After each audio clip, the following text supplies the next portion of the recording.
You're listening to Radio Irish. I'm Sean McCarthy.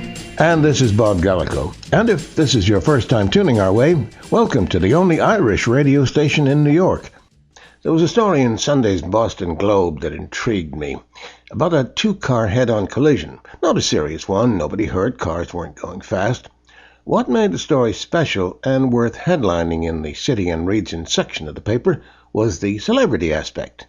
In one of the cars was actress Sandra Bullock.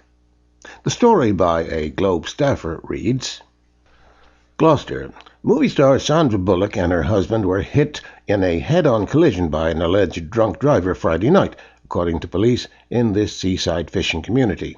No one was injured, but police said both cars were towed, and a Gloucester woman was arrested and charged with driving under the influence and failure to stay in marked lanes. Bullock, 43, who's in the area shooting the romantic comedy The Proposal, had finished filming in Rockport and was riding down curvy East Main Street in a black 2008 sport utility vehicle rented at an Enterprise Rent-A-Car in Billerica, police said. As the car, which included Bullock, her husband Jesse James, their driver, and several small dogs, approached the East Gloucester Square laundromat just before 10 p.m., a Subaru swerved into their lane, police said. And here we get to the bit that caught my interest.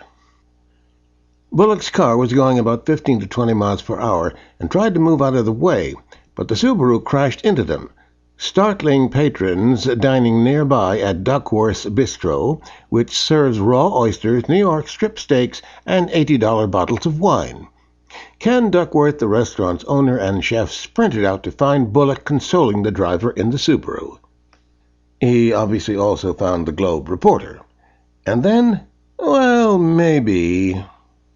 Oh, hi, you're from the Globe, are you? I'm Ken Duckworth, and I'm the owner and chef of that place over there, at Duckworth's Bistro, and my patrons were really startled by that crash while they were sitting there eating their raw oysters and New York strip steaks and drinking some nice $80 bottle wine. That's Duckworth's Bistro. Yes, I know one usually says bistro without the last T, but this is how I spell it, Bistrot. Did I mention the New York strip steaks? Maybe you could mention all this in the story. I mean, the connection is obvious. Hollywood celebrity, French bistro, raw oysters, steak, $80 bottles of wine. Maybe after you write the story, you might like to drop in for a little something? Oh, I'm such an old cynic.